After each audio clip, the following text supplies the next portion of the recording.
예수를 바라보자. 지난주에 이어서 두 번째 시간입니다. 예수를 바라보자. 지난주에 말씀드렸던 것 가운데에 오늘의 말씀을 듣기에 앞서서 우리가 기억할 수 있으면 좋겠다고 하는 것이 있습니다. 이러므로라고 하는 신앙이라고 말씀을 드렸지요. Therefore. 그 뜻이 뭐라고 했습니까? 네, 우리가 이전에 말씀을 다시 한번 기억하고 오늘의 말씀을 접목시키는 접속어와 같은, 그러니까 이전에 들었던 것들을 다시 한번 소환을 하고 다시 한번 생각하고 묵상하고 그 다음에 오늘의 말씀을 다시 한번 또 듣는 그러한 아주 조화로운 그러한 말씀을 우리가 듣게 되는데 참 우리 성도들에게 목사가 요구하고 싶은 것들이 바로 이런 것들이죠. 이러므로의 신앙. 그런 것들이 우리에게 되었으면 좋겠다. 그렇게 하다 보니까 지난주에 말씀이 뭐겠냐면 무거운 것과 그 다음에 뭐예요? 얽매이기 쉬운 죄를 어떻게 하라? 벗어버리라. 그 말씀을 하셨어요. 오늘 우리의 신앙이 정말 죄의 문제에 있어서 예수님 십자가에서 모든 것을 다 내려주셨던 것들을 생각하며 이제 뭐 성탄절을 앞두고 있습니다만 예수님께서 이 땅에 오신 이유, 우리 아까 찬송도 불렀잖아요. 기쁘다 구주로셨네. 예수님이 이 땅에 오신 이유는 바로 우리의 죄의 문제를 해결해 주시기 위해서 이 땅에 오신 거죠. 그래서 우리가 하여금 죄에 대해서 자유라고 하는 것. 죄에 대한 자유. 왜냐하면 로마서 8장의 말씀에 보면 이제는 죄에서 해방되어진 우리를 향하여서 결코 뭐 할 것이 없어요? 정죄할 것이 없다. 중요한 말씀입니다. 이건 법적인 선언이에요. 예수님께서 우리 죄를 위해서 대신 십자가에서 죽어주셨기 때문에 누가 우리를 정죄하리요? 라고 말씀하고 있단 말이에요. 정죄할 사람이 없어요. 이미 우리는 죄에서 자유한 자가 되었기 때문에 그래요. 그런데 다시 죄에 대하여 무거운 짐, 얽매이기 쉬운 그와 같은 삶을 살아가는 그러한 성도가 있다고 하면 이러므로의 신앙이 될 수가 없는 거죠. 이러므로의 신앙은 그런 것들을 그래 맞아 이제는 내가 자유한 하나님의 자녀가 되었어 라고 해서 이제는 자유에서 죄에서 멀어진 그러한 삶을 살아가는 성도의 삶의 모습이 우리가 지난주 한 주간의 삶이었고 또 오늘 우리가 듣게 되는 말씀의 연장, 연속 이것이 접속되어지는 그러한 신앙을 말씀해 주고 있다는 것입니다. 자, 이제 우리 두 번째 시간으로서 예수를 바라보자 라고 하는 성도에게 있어서의 삶의 모습은 어떤 것이냐라고 할 때에 여기 두 번째 1절에 자, 무거운 것 얽매이기 쉬운 죄 벗어버렸어요. 이런 거 가지고는 그 다음 말씀 뭐가 나와요? 그 다음 말씀에 경주가 나오잖아요. 경주. 여러분 경주하는 사람이 뭘 주렁주렁 달고서 근데 참 저는 신기해요. 그 100m 부초대를 달려야 되는 그 선수들이 보면 말이죠. 여기다가 뭐 금목걸이 하고 저거 없으면 더 좋을 텐데 달릴 때 이게 막 차랑차랑 하면 그거 얼마나 신경 쓰일까 저거. 네? 눈 깜짝할 사이에 뭐 스타트 해가지고 피니시까지 갑니다만은 그냥 어쨌든 제가 옆에서 보면서 시청을 하면서 저거 없으면 좀 더 잘 보일 텐데 저걸 뭐 주렁주렁 달아가지고 막 사람 몸이 이렇게 되잖아요. 그러면 이 금목걸이가 이쪽. 참 어떤 때는 했는데 내가 보기에 저것도 좀 경기 하러 올 때 하고 오고 경기 할 때는 빼고 경기 끝나고는 다시 하든지 하지. 정말 저렇게 주렁주렁 달고 살까. 그래도 어쨌든 잘 나와요. 기록이 잘 나와요.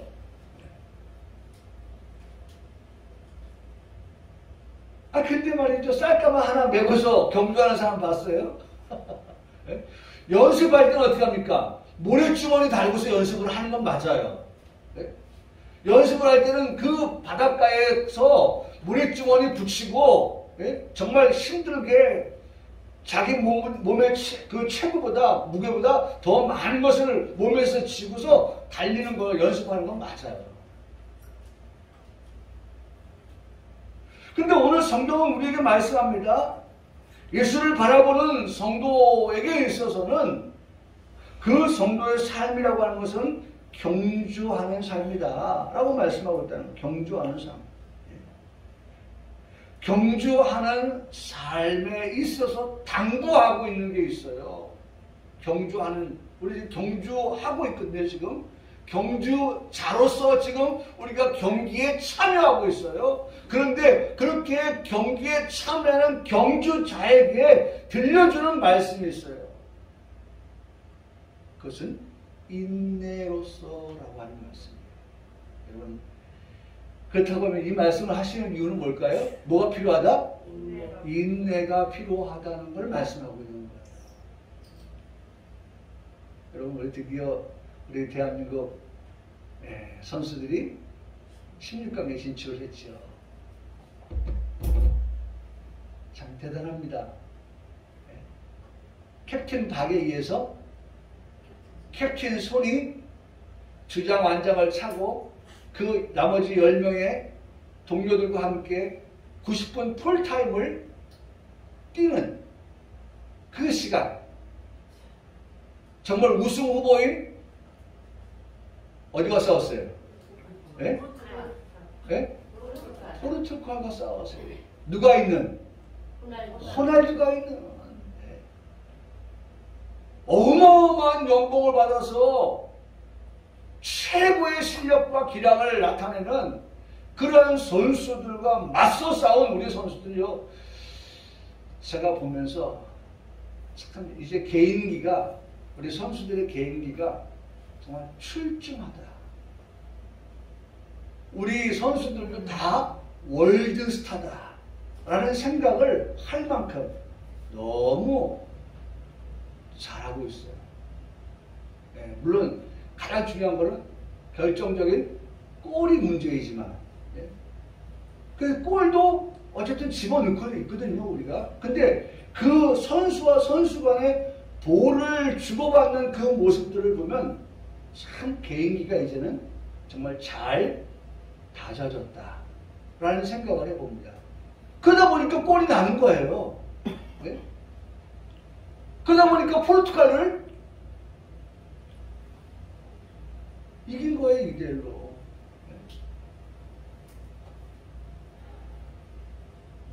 근데 보세요. 45분 전반전에 뛰고 나서 헬렐레 하고 말이죠. 네?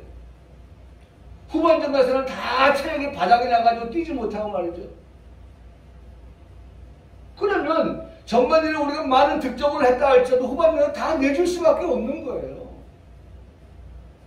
그런데 어떻게 합니까? 45분 전반을 뛰고 나서 10분 휴식을 갖고 난 다음에 다시 후반전을 뛰기 위한 그라운드에 나온 선수들의 모습을 보면 전반전에 나왔던 그 모습 그대로의 모습을 가지고서 나머지 후반전 45분을 뛰는 그 선수들의 모습을 보면서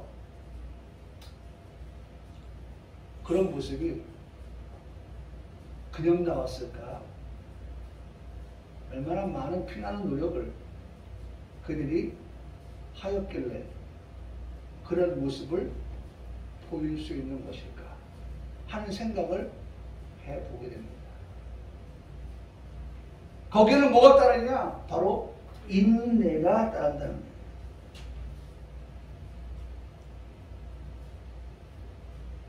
인내.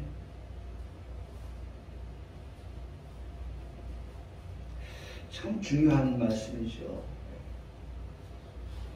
우리는 경기하는 경주자다 라고 하는 것, 경주자다.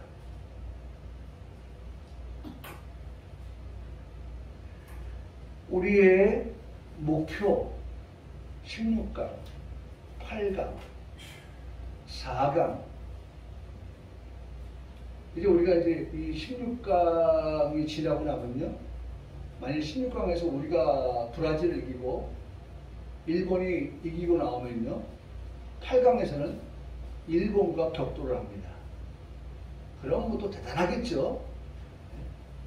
지금 이번 올림픽, 카타르 올림픽에서는 아시아의 나라들이 선정을 하고 있다고 얘기합니다. 대단한 지금 이변이 일어나고 있는데, 나라마다 참가하면서 적어도 올림픽 우승컵을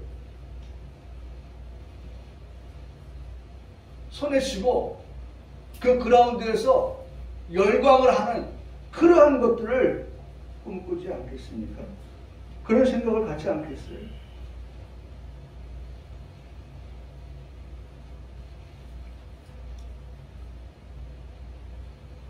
반드시 목표가 있고 목적이 있습니다.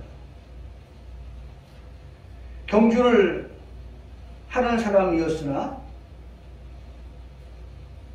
경주를 포기하는 그런 사람의 모습을 보면 그것은 목표가 상실되어진 선수와 같은 것입니다.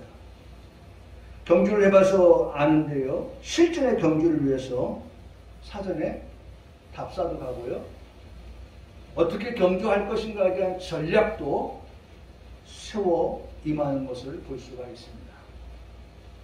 오늘도 전략을 세우는 작전 회의를 하는 시간이 예배를 통해서 지금 우리가 지금 이거 뭐 하고 있냐면 작전 회의 하고 있는 거예요. 예배를 통해서 이번 한 주간을 우리가 어떻게 경기에 임할 것인가, 어떻게 경주를 할 것인가 하는 것에 대한 작전 회의를 오늘 우리가 모여서 지금 하고 있는 거예요. 일단은 무거운 것과 얽매이기 쉬운 죄를 벗어버린 채 경기에 임해야 하겠지요. 그리고 이제는 목적지까지 완주할 것을 다짐하면서 경기에 임하게 되는 것입니다. 중간에 힘든 일도 있겠지만 포기하지 않고 결승점을 향해서 나아갑니다. 그래서 코너키를 하고 살아가는 손흥민 선수가 응원다운 우리 대한민국 그 응원단들에게 12번째 선수라고 하죠. 그들에게 특유의 손짓합니다. 예, 응원해달라는 겁니다. 길을 얻어달라는 겁니다. 예, 힘을 보태달라는 겁니다. 그 코너킥에서 한 골이 나올 수가 있거든요.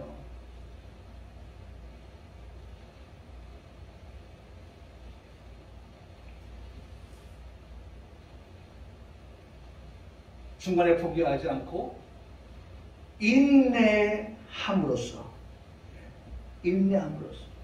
인내가 요구되어지는 그런 경기에서 인내함으로써 경기에 임하라고 말씀하고 있습니다. 지난주도 말씀을 드렸죠. 빨리 가려고 하면 혼자 가십시오. 멀리 가려고 하면 함께 가십시오. 속도감을 요구할 때는 혼자 가는 것이 맞습니다. 거리감을 말할 때는 함께 하는 것이 옳습니다. 우리의 천국 가는 길은 속도가 아닌 거리를 말하는 것이기 때문에 함께라고 말하는 것이 옳은 말일 것입니다. 가는 길에 위로가 되시는 예수 그리스도와 함께 내가 가는 길입니다. 여러분, 이 함께 가는 이 천국길에 우리 주님과 함께 가고, 우리 부부가 함께 가고, 우리 가족이 함께 가고, 서로가 격려하고, 예? 격려하는 거예요, 서로가. 예. 조금만 더 가자. 조금만 더 하자. 조금만 힘내자. 조금만 더 분발하자. 조금만 더 열심을 내자. 함께하면 함께. 혼자 갔다가 하면 그냥 포기하였을 수 있어요. 그냥 내려놓았을 수 있어요. 그만 주저앉을 수 있었을 거예요. 그런데 함께 하는 사람이 있어서 격려를 해주고 응원을 해주고,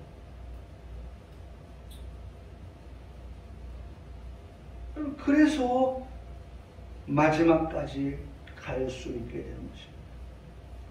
가는 길에 위로가 되시는 예수 그리스도와 함께 내가 가는 길입니다. 도움이 되시는 예수 그리스도와 함께 가는 이 길입니다. 인도자가 되어 주시는 예수 그리스도와 함께 가는 길이 맞습니다. 지난주 설교를 하거나 한 주간을 보내면서 하나님께서 순간순간 함께 하셨다고 하는 것의 간증을 성도들을 통해서 듣습니다. 여러분, 이제는요, 기도할 때마다 이것이 나의 간증이요 라고 말할 수 있는 우리의 삶이 되게 해 주시옵소서. 이것이 나의 간증이라고 말할 수 있는 그런 삶. 그런 것들은 결국 나의 삶에 도움이 되어주시는 하나님께서 함께 하심으로 만들어지는 것이다 라고 하는 것입니다.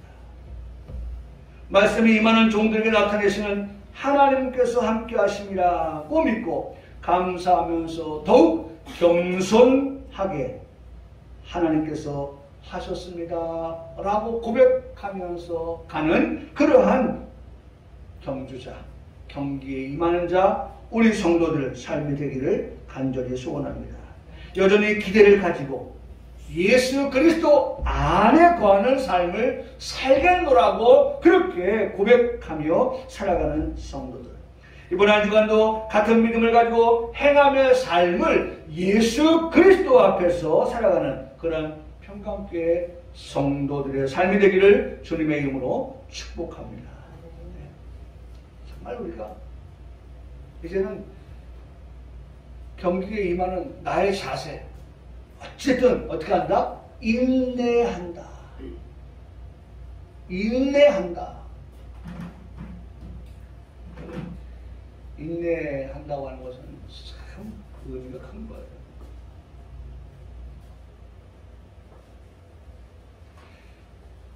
끝까지 인내하는 성도, 그가 바로 천국에 들어갈 자가 될 것입니다.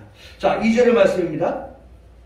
2절의 말씀에 보면 믿음의 주요 또 온전케 하신 예수를 바라보자. 그는 그 앞에 있는 기쁨을 위하여 십자가를 참으사 부끄러움을 개의치 아니하시더니 하나님 보좌 우편에 앉으셨느니라고 말씀하고 있습니다. 우리가 바라보는 예수님은 두 가지예요. 우리가 바라보는 두 가지, 제가 두 가지를 말씀드릴 건데요.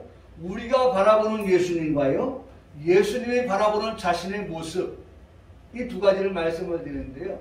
첫째로, 먼저 우리가 바라보는 예수님은 첫째로 우리 믿음의 주가 되신다라고 하는 것입니다. 우리가 바라보는 예수님, 우리 믿음의 주가 되신다. 두 번째, 우리가 바라보는 예수님은 우리를 어떻게 하시는 분이에요? 온전케 하시는 분이다 라고 하는 것입니다.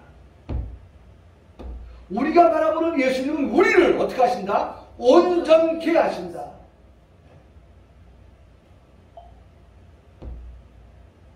자, 크게 두 번째로 예수님이 바라보시는 자신의 모습은 세 가지로 말씀을 할 수 있는데, 첫째로 그 앞에 있는 기쁨을 위하여 십자가를 참으신 예수님이시다. 두 번째로 그 앞에 있는 기쁨을 위하여 부끄러움을 개의치 아니하신 예수님이시다.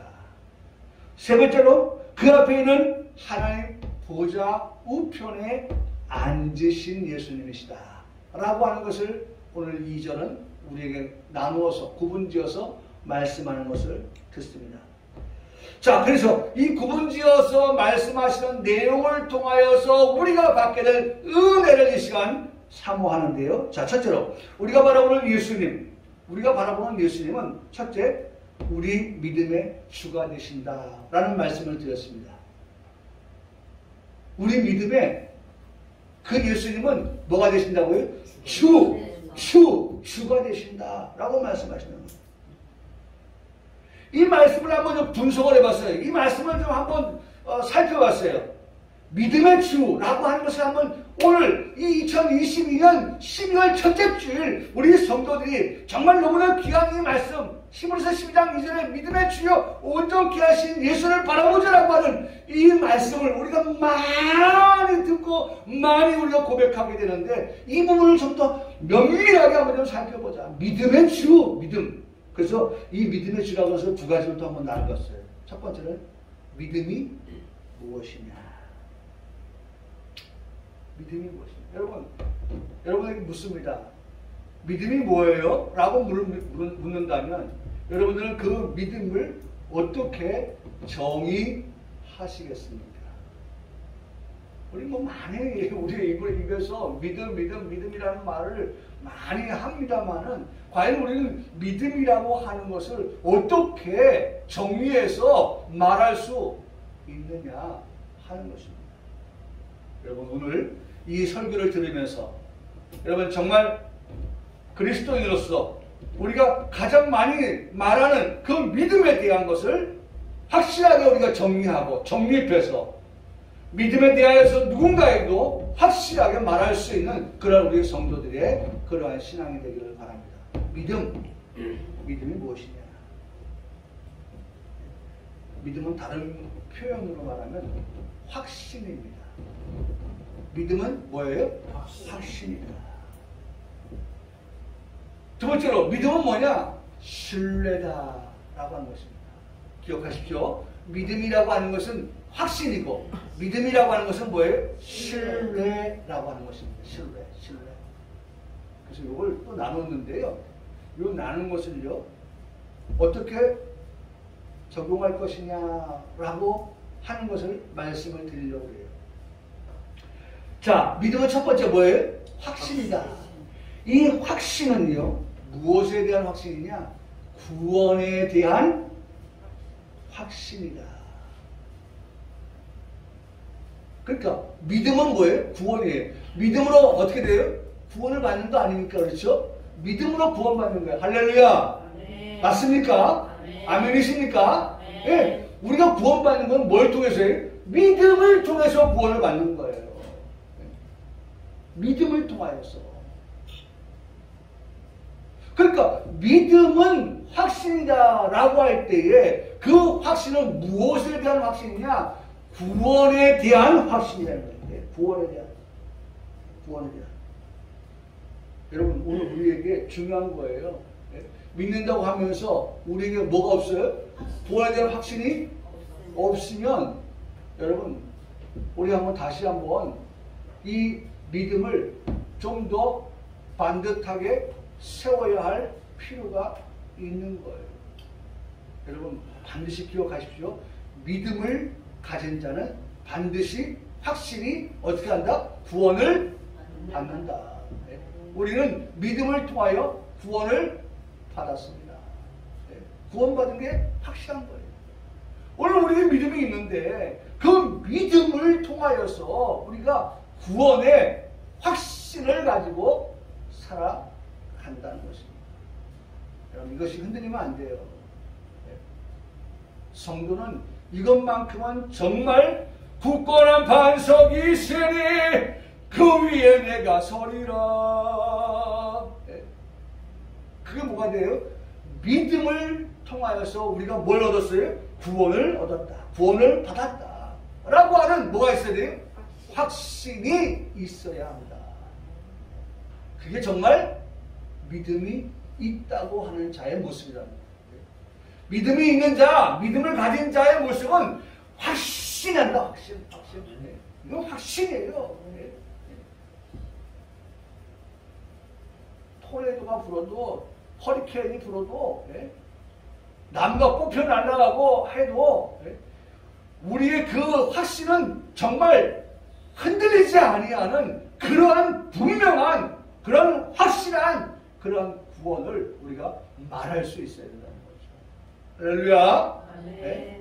여러분, 믿음은 첫 번째 확신이다. 그 확신은 무엇에 대한 확신? 구원에 대한 확신. 확신은 구원에 대한 것을 말씀하는 것입니다. 두 번째, 믿음은 뭐라고 했어요? 신뢰라고 했어요. 신뢰는 우리에게 구원을 주시는 예수 그리스도를 말씀하는 거예요. 여러분, 신뢰, 누구에게 대한 신뢰예요? 예수 그리스도에 대한 신뢰예요. 우리에게 구원을 주시는 그 예수 그리스도에 대한 뭐가 우리에게 있다? 신뢰가 있어야 된다는 거예요. 할렐루야. 너무 정확하잖아요. 예수 그리스도에 대한 신뢰가 없는데 우리에게 구원이라고 하는 것이 얼마나 불투명합니까? 네? 마치 까딱 잘못하면 말이죠. 그 왜 보면은 그 영화 같은 데 보면은 이 산과 산 사이에 이렇게 다리를 놨잖아요. 근데 다리가 오래돼가지고 그 나무 조각이 이렇게 해놨는데 그것도 다 깨지고 저기 뭐 파손되어지고 썩고 막 이런 거. 또 로프도 말이죠. 정말 뭐 이렇게 실타 그 타래가 뭐예요? 그 로프가 오래돼가지고 막 이렇게 된. 그냥 한 발 가두면 끈이 이렇게 풀어지. 여러분 상상이 되죠? 예? 그런 상태. 예? 그래서 으식 하는 그런 모습. 예? 여러분 그런 것은 우리가 신뢰가 아니에요. 우리의 신뢰는 정말 견고한 겁니다. 탄탄한 거예요. 정말 예수 그리스도, 그분을 향한 우리의 신뢰. 그 예수 그리스도께서 우리에게 뭘 주시는 거예요? 구원 허락하여 주신 거 아닙니까? 구원. 그러니까 구원을 허락하여 주신 그분이기 때문에 그 예수 그리스도에 대한 무한한 뭘 보내는 거예요? 신뢰를 우리가 보내게 되는 것이죠. 헬라어로 피스티스라고 말하는데 이 피스티스는 페이도에서 유래한 말입니다. 피스티스? 그것은 페이도에서 유래한 말이다. 그러니까 페이도를 찾아가야 되는 거예요. 페이도. 피스티스는 신실하고 믿을만하고 한 그런 말씀인 단어인데 이 피스티스가 페이도에서 나왔다라고 할 때 여러분 너무 좋은 것이요. 예? 페이도라고 하는 것은 그 뜻이 믿음이라고 하는 것을 더욱 선명하게 만들어주는데요. 그 페이도의 뜻은요. 화해하다라는 거예요. 그래서 우리가 벌써 이 단어를 들으면 우리 머릿속에 벌써 어디까지 가 있어야 돼요? 예? 벌써 이 단어를 듣자마자 우리는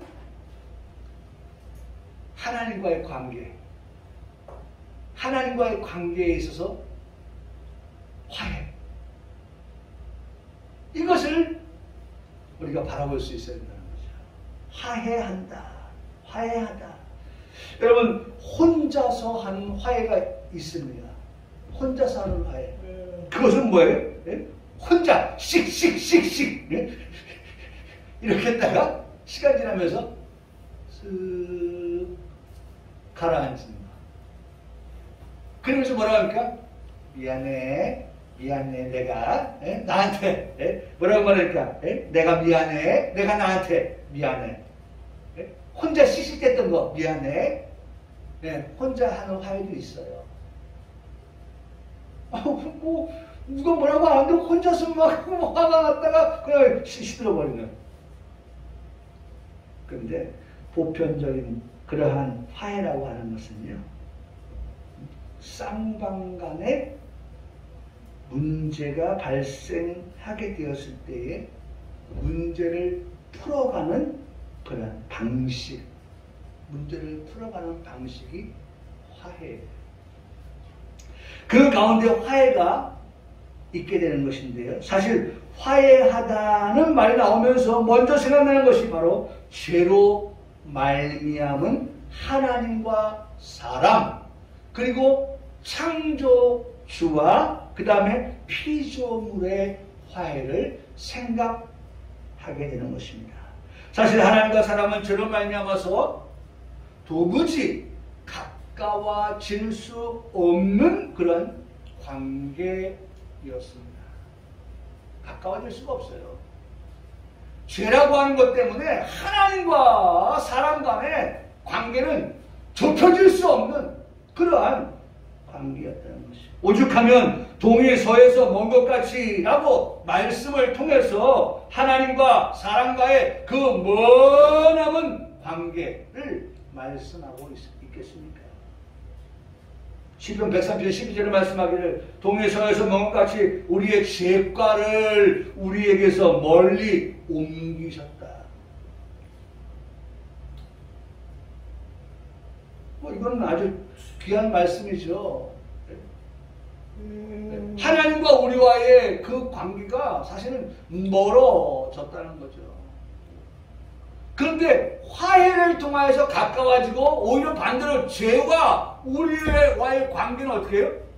멀어졌다는 거예요. 어떻게 이런 일이 가능할 수 있었을까? 극과 극에 치닫는 그러한 관계가 어떻게 가까워질 수 있었을까? 그것은 중간에 막힌 담을 허신 분, 다시 말하면 중재 혹은 중보가 있었다는 것입니다. 이 일이 가능했던 것은 중재자가 있었다는 거예요. 그래서 여러분 참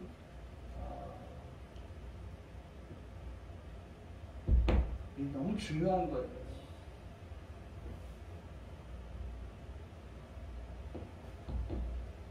두 사람 간의 관계에서의 이런 분쟁의 문제, 싸움의 문제. 근데 세 사람이 있으면 그 두 사람, 나머지 한 사람이 어떻게 합니까? 그 두 사람의 관계를 중재를 하는 거예요. 중재.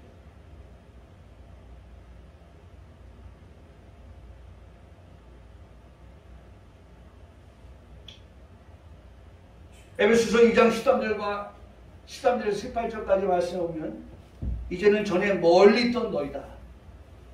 이게 우리 과거의 우리의 모습이었어요. 멀리 있던 너희. 그리스도 예수 안에서 그리스도의 피로 가까워졌는다. 멀리 있던 과거의 우리의 삶의 모습이 가까워졌다. 어떻게? 중재자 되시고 중보자 되시는 예수 그리스도의 피로라고 말씀하고 있어요. 여러분, 희생 없이는요, 누군가의 희생이 없으면 이 일이 가능하지 않는 거예요.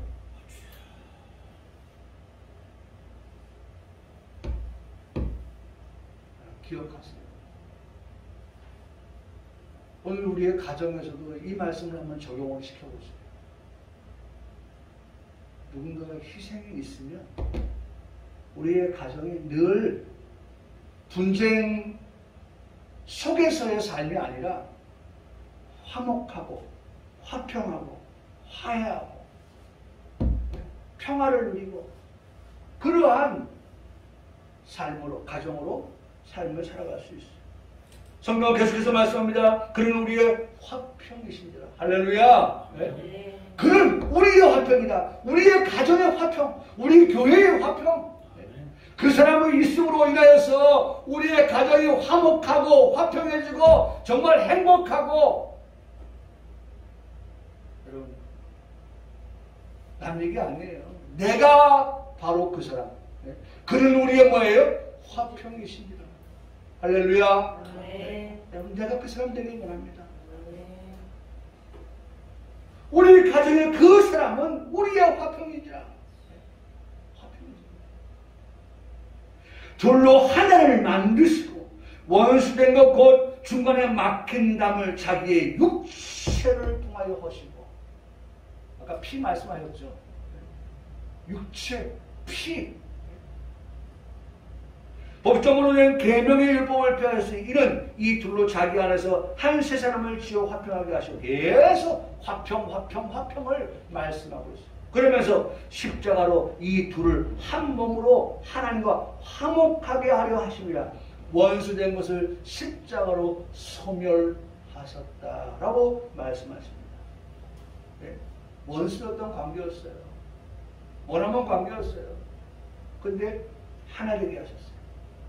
아까 육체, 먼저는 피, 육체, 십자가. 예수님께서 우리에게 보여주신 사랑입니다. 다시 한번 말씀을 드립니다. 과거에 나는 하나님과 분명히 머나먼 관계였습니다. 그러나 지금은 어때요? 하나님과 여전히 멀어요? 아니죠. 하나님과 어떤 관계였어요? 가까워졌어요.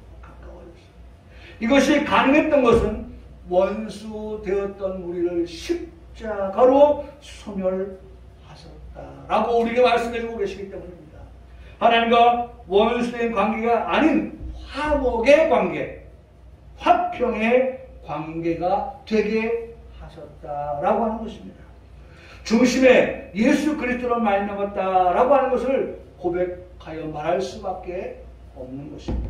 저는 2022년 한 해를 시작하면서 우리 평강교회에 주신 말씀을 고린도서 13장 13절의 말씀을 통해서 우리 성도를 같이 한 해를 살았습니다. 그런즉 믿음, 소망, 사랑 이 세 가지는 항상 있을 것인데 그 중에 제일은 사랑이다. 이 말씀을 가지고 신년 감사 예배 때 설교한 내용을 우리가 한번 다시 한번 생각해 볼 수가 있어요. 그게 첫 번째 믿음이에요. 믿음이 없이는 하나님을 기쁘시게 하지 못한다고 말씀하고 있지 않습니까? 하나님께 나아가지 만드시고 계신 것과 또한 그가 자기를 찾는 자의 상주신원이심을 믿어야 한다라고 하는 그 믿음을 우리에게 계속해서 말씀하고 있습니다. 오늘 우리에게 믿음을 말씀하고 있습니다. 믿음은 오늘 우리가 배운 바대로 확신입니다. 믿음은 우리가 배운 바대로 신뢰입니다. 구원에 대한 확신입니다. 신뢰는 예수 그리스도에 대한 구원의 신뢰입니다. 그분만이 우리에게 구원을 베푸실 자라고 하는 신뢰를 무한히 우리가 갖게 되어진다는 것입니다. 어떤 것에 대한 믿음이냐가 달라질 뿐인데 구원에 대한 믿음, 천국에 들어가게 되는 믿음입니다. 삼위 하나님에 대한 믿음이죠. 그리고 항상 있어야 될 믿음인 것입니다. 자, 오늘 첫 번째가 믿음이에요.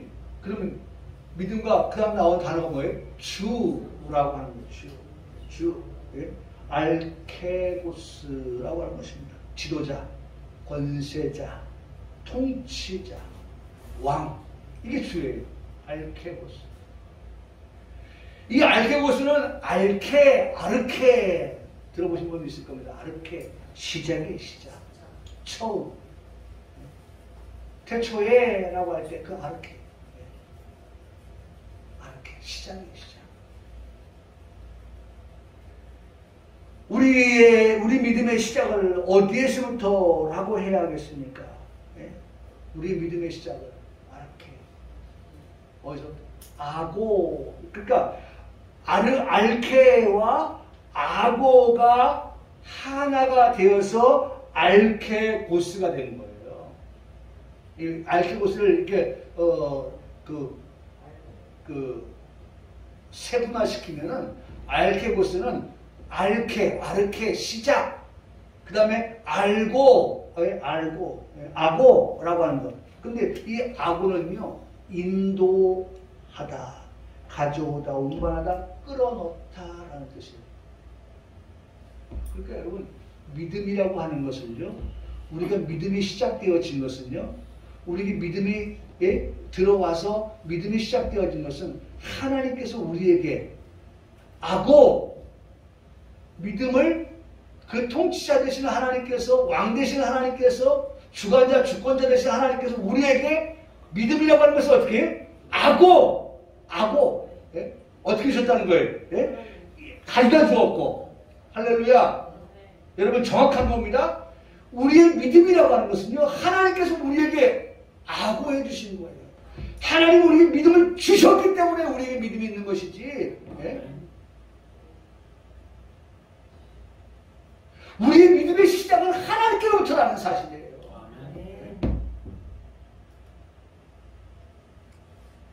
얼마나 귀한 겁니까? 얼마나 귀한. 믿음으로 우리를 하나님이 인도하여 주시는 거예요.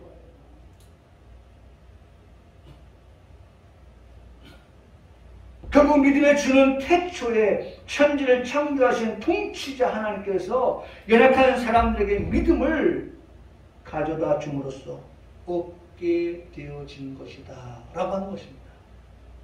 하나님께서 우리에게 그 믿음을 가져다 주었기 때문에 우리가 믿음을 어떻게 해요? 갖게 되었고 시작하게 되었다는 거예요. 할렐루야. 네? 여러분. 네. 그러니 믿음의 주체가 누구냐? 어디서부터 믿음이 우리가 있게 되었냐? 라고 하는 것은요, 이 근원을 따져볼 때 귀한 겁니다. 하나님께서 우리에게 이 같은 믿음을 허락하여 주었다는 것입니다. 오늘 이 시간도 우리에게 주 되시는 하나님께서 더 좋은 것을 예비하시고 주 되시기를 원하신다고 하는 것입니다.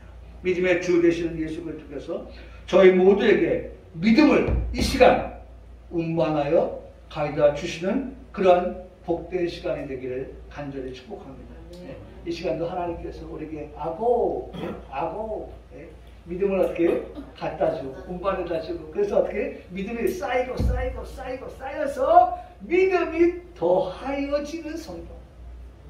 하나님께서 이 시간 이곳에 강림하여서 우리에게 믿음을 내려주시는, 믿음을 운반하여서 우리에게 쌓아주시는, 할렐루야. 네. 여러분 그런 귀한 은혜와 그 귀한 역사 하나님은 이미 다 준비해놓고 계세요. 우리에게 믿음을 도와여 주시기 위해서 지금 다 쌓아놓고 우리에게 그 믿음의 열차를 끌고 와서 우리에게 믿음을 내려주시기를 원하고 계시다는 거예요.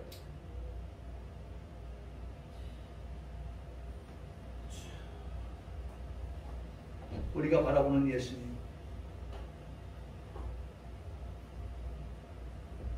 그분 두 번째로 온전케 하시는 분이시다. 네? 여러분 우리가 바라보는 예수님은 우리를 어떻게 하시는 분이에요? 온전케 하시는 분이시다는 거예요. 익숙한 말씀이 되었습니다. 온전케 하면 우리는 온전한, 완전한, 장성한, 이것이 이제는 그냥 세트로 나와요. 세트로. 온전한 단어만 나오면 벌써 우리 머릿속에 온전한, 완전한, 장성한 이 세 가지가 그냥 세트로 그냥 펼쳐진다니까요. 어떤 컴퓨터보다도 더 빠르게 우리 머릿속에서 말이죠. 하나님께서 그 말씀을 우리에게 생각나게 하시고 그 말씀을 통해서 우리에게 은혜되게 하시는 것을 듣게 되는 거예요. 여러분 사실 우리 신앙의 궁극적인 목표가 뭡니까? 온전하게 되는 거 아닙니까? 우리 신앙의 궁극적인 목표가 뭡니까? 완전하게 되는 거 아닙니까? 우리 신앙하는 성도들의 그 궁극적인 목표가 뭡니까? 우리가 장성한 자가 되는 것 아니겠습니까? 그것이 하나님께서 우리를 향하여 원하시고 바라시는 그런 모습 아닙니까? 사랑하는 성도 여러분, 하나님께서는 어떤 분이에요? 완전한 분이시기 때문에 그래요. 완전하신 하나님께서 우리 역시 완전한 사람이 되게 하셔서 완전한 하나님의 나라에 들어가게 하시기를 원하신다는 것입니다. 마태복음 5장 48절에 이렇게 말씀하고 있습니다. 그러므로 하늘에 계신 너희 아버지의 온전하심과 같이 누구도? 너희도 온전하라. 정확하게 말씀하고 있죠. 하나님은 어떤 분이시다? 온전하신 분이다. 완전하신 분이다. 그 하나님과 같이 너희도 그와 같이 온전한 자가 되라 라고 그렇게 말씀해 주고 있다는 것입니다. 이게 하나님 우리를 향해 원하시는 바예요. 하나님 뜻하시는 바가 내가 어떤 자리까지, 온전한 자리까지, 완전한 자리까지 나아가기를 하나님은 원하시고 계신다니까. 하나님 그 길로 나를 어떻게 이끌어 가시는 거예요, 지금. 오늘 이 자리가 바로 그런 자리예요. 하나님 나를 그 길로 인도해 가시는 거예요. 우리는 어떻게 완전한 데로 나아갈 수 있는 것입니까? 히브리서 5장의 말씀에서 답을 찾아 읽을 수 있는데요.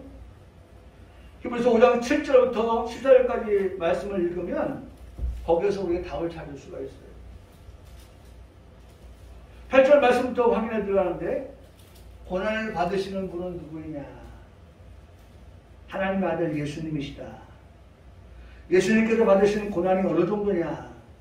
죽음에 이르는 고난이다. 예수님께서 겟세마네 동산에서 심한 통곡과 눈물로 기도하셨다라고 말씀하고 계시죠. 그리고 마침내 십자가를 지셨습니다. 이 일에 대하여서 히브리서 5장 8절은 고난으로 순종을 배우신 예수님이다 라고 우리에게 말씀해주고 있습니다. 그러면서 그 다음 말씀에 고난으로 순종을 배우신 예수님께서 온전하게 되셨다. 여러분, 온전하게 된 것은 뒤로 가서 생각해보면 온전하게 될 수 있었던 것은 순종하였기 때문에 순종. 하나님의 말씀에 대한 순종이죠. 우리는 지금 하나님 말씀을 듣고 있습니다. 우리는 지금 하나님 말씀을 배우고 있습니다. 이후에 이 말씀을 따라서 우리가 순종하며 살아가는 일이 남아 있습니다. 우리 역시나 예수님이 순종하셔서 온전한 자라고 그렇게 불리웠던 것처럼 우리도 순종하셨던 예수님을 본받아서 온전한 자로 나아가게 되는 것입니다. 그들에게 보장하여 주시는 말씀이 있습니다. 히브리서 5장 9절에 자기에게 순종하는 모든 자에게 영원한 구원의 근원이 되어주시겠다. 순종하는 자에게 영원한 구원의 근원이 되시겠다. 여러분, 온전한 자가 된다고 하는 것은 순종이라고 했어요. 여러분, 한번 퍼즐을 맞춰보세요. 퍼즐을. 온전한 자, 온전케 하시는 분, 믿음의 주 온전케 하시는 분, 온전한 자, 예수님의 그 모습을 보니까 순종하셨어요. 그래서 순종을 통해서 예수님께서 뭘 보셨어요? 예? 순종, 온전하게 되셨다 라고 하는 말씀을 읽어요. 그러면 오늘 우리에게도 순종, 그것이 온전한 구원, 영원한 구원, 그것을 말씀하고 있다는 거예요. 그래서 한번 제가 쭉 성경을 읽으면서 단어들을 한번 정리해보니까 뭐가 나오냐면 말씀, 순종, 온전한 자, 그리고 영원한 구원 이라고 하는 단어가 히브리서 5장의 말씀에서 14절로 18절까지 말씀에서 쭉 그런 단어들을 찾아볼 수가 있었습니다. 지금 우리가 그 길 위에 있는 것입니다. 운전을 해서 낯선 곳에 갈 때 옆에 타고 있는 아내가 하는 말이 있습니다. 운전을 해서 낯선 곳에 갈 때는 제가 오늘 찾은 단어인데요. 비플리케이션. 그것은 분기점입니다. 분기점에 가까이 오면 여보 속도 좀 줄이세요. 제가 듣는 말입니다. 분기점 직선으로 가다가 빠져나가는 길,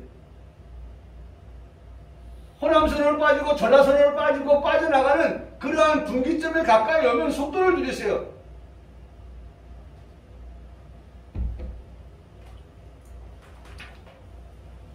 속도를 줄이지 못하고 딴 생각하고 운전하고 가다가 지나쳐 버리면 일반 도로에서는 괜찮아요. 국도에서는 괜찮아요. 다음 신호 받고 유턴만 해서 돌아오면 돼요.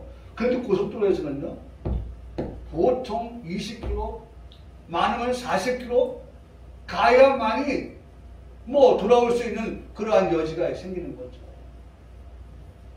그래서 사람들이 어떻게 합니까? 아이고, 잘못하네? 해서 뭐 합니까? 후진하다가 사고 나는 거예요. 조금만 후진하면 되는데, 20km를 가야 되고 40km를 가야 돼? 그러니까 그런 결과가 만들어지기 전에 어떤 분기점, 비플케이션, 이 분기점에 다다르면 속도를 줄여서 내가 나가야 될 곳인지를 확인하고 판단하는 것이죠. 도로 위에 세워진 이정표의 안내에 따라서 또는 차량에 부착된 내비게이션 안내를 따라서 운전을 하는 것이 운전자의 지름길이다 라고 하는 것입니다. 야고보서 2장 22절 말씀을 통해서 확인하는 것인데, 내가 보거니와 믿음이 그의 행함과 함께 일하고 행함으로 믿음이 온전하게 된다. 또 나왔죠. 온전하게 된다. 온전하게 된다는 것은 믿음 그리고 행함이에요. 온전하게 된다는 거죠. 행함이 뭡니까? 순종이에요. 오늘 하나님 말씀을 듣고 말씀대로 순종하며 살아가는 그 사람은 온전하게 되어지는 사람이다 라고 말씀하고 있다는 것입니다. 요한에서 2장 5절의 말씀에도 누구든지 그의 말씀을 지키는 자는 하나님의 사랑에 참으로 그 속에서 온전하게 되었느니라. 여기서 뭐예요? 온전히? 사랑이에요. 사랑. 그러니까 이 말씀들을 다 놓고 생각해보면, 사랑하는 사람의 뭐예요? 말을 듣고 그 사람의 말을 어떻게 경청하고 그 말을 어떻게 따라서 살아간다. 사랑하는 사람의 말을 결코 가볍게 여기지 아니한다. 아주 진지하게 듣는다. 네. 진지하게 들어요. 우리 가족 구성원의 말을 진지하게 듣고 있어요. 가족을 사랑하는 남편, 아내, 자녀 모두가 진지하게 들어요. 자신에게 들려진 하나님 말씀이 오늘 우리에게 있는데 이런 말씀이에요. 한번 따라 하시겠어요? 이 모든 것 위에 사랑을 더하라. 예, 사랑을 더하면 사랑하는 사람의 말을 어떻게 해요? 잘 듣고 경청하고 그 다음에 그 말에 어떻게 해요? 따라서 살아가요. 예? 아이 너는 너 나는 나 네가 아무리 말해도 나는 내 마이웨이다 이게 아니라 사랑하는 사람이 말하면 그 말을 듣고 그 말에 어떻게 해요? 네? 따라간다는 거예요. 행함이 따른다는 거예요. 이런 사람이 온전한 사람이라는 거예요. 여러분, 온전한 게 달겨 있지 않아요. 예수님을 통해서 보니까 예수님께서 고난이 있었지만 그 십자가 있었지만 피 흘림이 있었지만 그러나 그 하나님의 말씀을 따라서 순종하시니 온전한 자가 됐다. 물론 예수님 원래 온전하신 분이시지만 오늘 우리가 말씀을 주시기 위해서 그렇게 말씀하고 있는 거예요. 여러분, 사랑이 있어야 돼요. 그 사랑을 가지고 우리가 순종을 배워요.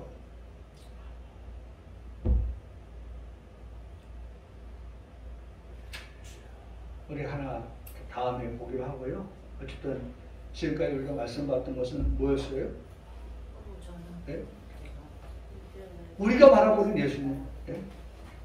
다음에 우리가 배울 것은 예수님이 바라보는 자신. 예수님은 자신을 어떻게 바라봤나 하는 그런 측면에서 우리가 바라보는 예수님은 믿음의 주.